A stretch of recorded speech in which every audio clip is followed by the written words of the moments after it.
तो थर्ड हमने पढ़ा था psychographic segmentation, understanding values, attitude and personality. तो साइकोग्राफिक सेगमेंटेशन जाहिर सी बात है कि साइकोलॉजी से हमारी कनेक्ट होती है। तो psychographic segmentation goes beyond what customer want buy to explore why they buy, delving into the psychological factor that derive decision making।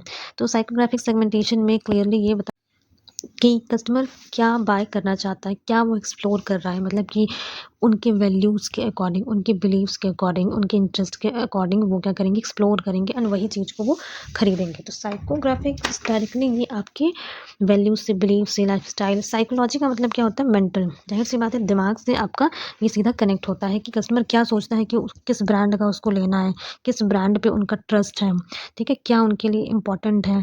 तो ये सब अपने वो साइकोलॉजी से ये चीज़ सोचते हैं कि क्या वो जो चीज़ खरीद रहे हैं वो चीज़ उनके लिए इम्पोर्टेंट है कि नहीं, वो चीज़ उनके लिए यूज़फुल है कि नहीं, उसके अकॉर्डिंग वो लेते हैं।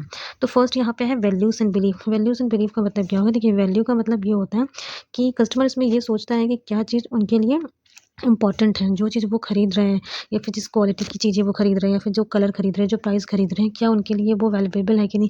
वो उस चीज़ को अगर खरीद रहे हैं तो वो चीज़ उनके लिए इम्पॉर्टेंट है कि नहीं। उसी तरह आप सेपरेटली अगर बिलीफ का मतलब समझें तो जो कस्टमर की जो बिलीफ है, मतलब बिलीफ का मतलब बेसिकली क्या होता है, बिलीफ मतलब होता है विश्वास। किन चीज़ों पे आप सबसे ज़्यादा विश्वास करते हो, जैसे कि बहुत लोग होते हैं जो शूज़ में उनको बाटा की शूज़ पसंद आते हैं या फिर नाइकी की पसंद आते हैं। तो बेसिकली यहाँ पे ये चीज़ बताया गया है कि आपका विश्वास किस चीज़ पर है। तो लोगों की जो वैल्यूज़ होती है, जो चीज़ उनको इम्पोर्टेंट लगता है वो उस चीज़ पे फोकस करते हैं। जो उनकी बिलीफ होती है, जो उनका ब्रांड होता है, जो ट्रस्टेबल ब्रांड उनका होता है, वो चीज़ें ज़्यादा लेना प्रेफर करते हैं। Core principle that guide customer choice, sustainability, authenticity, innovation, tradition और सोशल रिस्पॉन्सिबिलिटी। ठीक है, अब सस्टेनेबिलिटी का मतलब क्या हुआ, कोई भी चीज़ ऐसी जो टिकाऊ है, वो कस्टमर को यूज़फुल लगी। ऑथेंटिसिटी मतलब रिलायबल लगा, ऑथेंटिकेट लगा, वो खरीदा। नए इनोवेशन जो हुए, इनोवेशन का मतलब क्या हुआ कि कोई भी ऐसी चीज़ जो नई लाई गई है, मतलब कि उनका किसी एग्जिस्टिंग प्रोडक्ट में कुछ नई चीज़ अगर इंडल्ज कर दी गई है तो वो हमारा क्या हो गया, इनोवेशन हो गया। देखिए इनोवेशन एंड इन्वेंशन दोनों डिफरेंट कॉन्सेप्ट होते हैं। इन्वेंशन का मतलब ये होता है जब कोई चीज़ नई लॉन्च की जा रही है तो वो इन्वेंशन होता है। इनोवेशन का मतलब ये होता है कि जो एग्जिस्टिंग प्रोडक्ट में जो भी चेंजेस किए जाते हैं, उस चेंज होने के बाद अगर उसमें कुछ वैल्यू ऐड हो रही है तो वो होता है हमारा इनोवेशन। ठीक है, ट्रेडिशन के अकॉर्डिंग चेंजेस होते हैं, सोशल रिस्पॉन्सिबिलिटीज़ के अकॉर्डिंग क्या होती है, चेंज होती हैं। सेकंड है हमारा लाइफ़स्टाइल एंड इंटरेस्ट। अब जैसा कि मैंने पहले भी आपको बताया कि लाइफ़स्टाइल और इंटरेस्ट के भी अकॉर्डिंग लोगों की जो रिक्वायरमेंट्स होती है वो चेंज होती है। How customer spend their time, their hobbies, activities and the experiences that seek from adventure seeker to wellness enthusiastic. तो इसका मतलब ये है कि कैसे जो कस्टमर है वो अपने टाइम को स्पेंड करते हैं अपने हॉबीज़ के साथ, अपने एक्टिविटीज़ के साथ एंड जो भी एक्सपीरियंसेस उनको अपनी लाइफ से मिला है, किस तरीके से वो उस चीज़ को कैसे अपनी टाइम को स्पेंड करते हैं अपनी इन सब चीज़ों के साथ, अपनी हॉबीज़ के साथ। जैसे किसी की हॉबी होती है रीडिंग, तो उस तरीके से किस मतलब कैसे वो टाइम उसमें स्पेंड करते हैं, कब टाइम स्पेंड करते हैं, जो भी वो एक्टिविटीज़ करते हैं, जो उनका अच्छा काम होता है, जो उनको अच्छा लगता है करना। मतलब जिसकी जैसी लाइफ़स्टाइल है। जैसे कुछ लोगों की लाइफ़स्टाइल होती है कि सुबह उठ के उनको जॉगिंग करना है या फिर सुबह उठकर उनको जिम जाना है, तो ये उनकी लाइफ़स्टाइल में एज़ अ रूटीन बन जाता है। तो किस तरीके से वो उस चीज़ के साथ अपना टाइम स्पेंड कर रहे हैं, वो उनकी लाइफ़स्टाइल को, उनके इंटरेस्ट को डिफ़ाइन करता है। थर्ड क्या है हमारा personality trait, individual characteristics such as introversion और extroversion, risk tolerance and openness to new experience that influence brand affinity.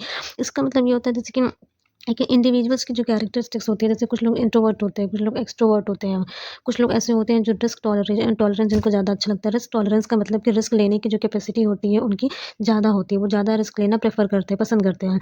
And क्या मतलब वो और कितना वो नए एक्सपीरियंसेस को एक्सपीरियंस करने के लिए ओपन है। मतलब कि पर्सनैलिटी ट्रेट का मतलब ये होता है कि आपकी पर्सनैलिटी किस तरीके की है। कुछ लोग होते हैं जो जल्दी किसी से बात करना प्रेफर नहीं करते हैं, कुछ लोग ऐसे होते हैं जो लोगों से बात करना, मिलना-जुलना प्रेफर करते हैं, कुछ लोग ऐसे होते हैं जो रिस्क लेने से भागते हैं, कुछ लोग ऐसे होते हैं जो ज़्यादा रिस्क लेते हैं क्योंकि उनको ये लगता है कि मोर रिस्क मोर प्रॉफिट। कुछ लोग नए एक्सपीरियंस लेने के लिए बहुत अपने आप को ओपन करते हैं और कुछ लोग नए एक्सपीरियंस लेना ही नहीं चाहते हैं। जो रिस्क टॉलरेंस लोग जो होते हैं वो ज़्यादा रिस्क लेते हैं एंड जो रिस्क टॉलरेंस लोग नहीं होते हैं वो कम रिस्क लेते हैं। तो पर्सनैलिटी भी इंसान की चेंज होती है, ठीक है? तो यही जो 3 हमारे जो सब पॉइंट्स हैं इसके अंदर जो आप डिफ़ाइन कर सकते हैं अपने एग्ज़ाम में, अपने प्रेज़ेंटेशन में, अपने असाइनमेंट में, वो क्या है हमारे value and belief. Value and belief अगर मैं इसको समराइज़ करूँ तो इसका मतलब ये कि कस्टमर को क्या इम्पोर्टेंट लगता है, किस चीज़ पे उनका ट्रस्ट है, कौन से ब्रांड्स में उनका ट्रस्ट है, वो उसके हिसाब से उनकी प्रेफ़रेंसेस चेंज होती है। लाइफ़स्टाइल एंड इंटरेस्ट के अगर मैं समराइज़ करूँ तो इसका मतलब ये होता है कैसी उनकी लाइफ़स्टाइल है, किस चीज़ को वो प्रेफ़र करते हैं, क्या उनका इंटरेस्ट है, वो उसके अकॉर्डिंग उनकी प्रेफ़रेंसेस, उनकी रिक्वायरमेंट्स चेंज होती हैं। एंड पर्सनैलिटी ट्रेट्स का मतलब क्या होता है कि हर पर्सन की जो पर्सनैलिटी होती है वो अलग-अलग होती है, तो वो जो रिक्वायरमेंट होता है उनकी पर्सनैलिटी के अकॉर्डिंग चेंज होता है। तो साइकोग्राफिक सेगमेंटेशन को अगर हम समराइज़ करें तो बेसिकली यहाँ पे डायरेक्टली हम कस्टमर से रिलेट करते हैं। तो यहाँ पे कस्टमर के साथ हमारा एक इमोशनल कनेक्शन बनता है, हमारा एक बेटर रिलेशनशिप बनता है। उनकी रिक्वायरमेंट को हम समझ सकते हैं। उनकी रिक्वायरमेंट क्या है, उनकी नीड्स क्या है, कस्टमर से डायरेक्ट कॉन्टैक्ट करके उनके वैल्यूज़ को, उनके बिलीफ को ये चीज़ समझकर हम लोग उनके साथ एक बेटर रिलेशनशिप बना सकते हैं, जो कि हमें हेल्प करेगा इन फ्यूचर प्राइस कॉम्पिटिशन में खड़े होने में हमें हेल्प करेगा। क्योंकि अगर आप कस्टमर को पर्सनली जानते हो या फिर जैसे ग्रुप ऑफ पीपल हैं, वहाँ पे अगर सिमिलर लोग हैं और उनको आप पर्सनली जानते हो और कि इस ग्रुप को क्या-क्या चीज़ें पसंद है, इनकी क्या-क्या रिक्वायरमेंट है, तो उसके हिसाब से आप अपने प्रोडक्ट को प्रोड्यूस करेंगे। तो इससे क्या होगा कि कस्टमर के जो इमोशंस होते हैं डायरेक्ट उनकी प्रोडक्ट से कनेक्ट होगा, ठीक है? तो इसमें क्या होता है साइकोग्राफिक सेगमेंटेशन बेसिकली हमारे करता क्या है, हमारे लोगों की इमोशन के साथ कनेक्ट करता है।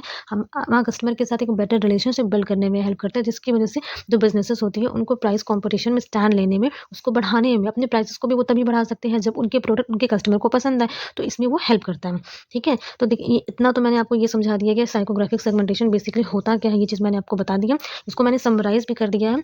लास्टली अगर आप ये चीज़ देखें तो डेटा कलेक्शन मेथड क्या होता है इसमें ये बताया गया है। मतलब डेटा कलेक्शन मेथड कि अगर कस्टमर के डेटा जैसे आप कलेक्ट कर रहे हो उनके इंटरेस्ट को, उनकी चीज़ों को जानने के लिए, तो क्या-क्या मेथड होते हैं। तो यहाँ पे फर्स्ट देखिए customer survey and interviews, social media listening and analysis, focus group and qualitative research and purchase behaviour analysis. ये चारों जो मेथड होते हैं, ये बहुत बेसिक मेथड है कि कस्टमर का आप सर्वे कर रहे हैं, ठीक है? सर्वे करके आप ये पता लगा रहे हैं कि कस्टमर की क्या रिक्वायरमेंट है। स्पेसिफिकली आप उनके इंटरव्यूज़ ले लें, तो वो अपनी चॉइस, अपने प्रेफरेंसेस आपको बताएँगे। देन उसके बाद social media listening and analysis, social media से आपको पता चल सकता है। फोकस ग्रुप का मतलब क्या हुआ कि किसी स्पेसिफिक ग्रुप पे अगर आप फोकस करके पता लगाएँ, तो वैसे आपको पता चल सकता है। परचेज़ बिहेवियर की अगर एनालिसिस करें, कस्टमर जो भी परचेज़ करने मार्केट में जाते हैं, अगर उसकी एनालिसिस करें, तो आपको पता चल सकता है कि कस्टमर की क्या रिक्वायरमेंट है, ठीक है? तो ये जो भी मेथड है ना, इसको मैं स्पेसिफिकली एक सेपरेट वीडियो में इसको कवर कर दूँगी, ठीक सो यहाँ पे मैंने आपका साइकोग्राफिक सेगमेंटेशन कवर कर दिया है और नेक्स्ट जो वीडियो आएगी उसमें बिहेवियरल सेगमेंटेशन मैं आपको समझाऊंगी।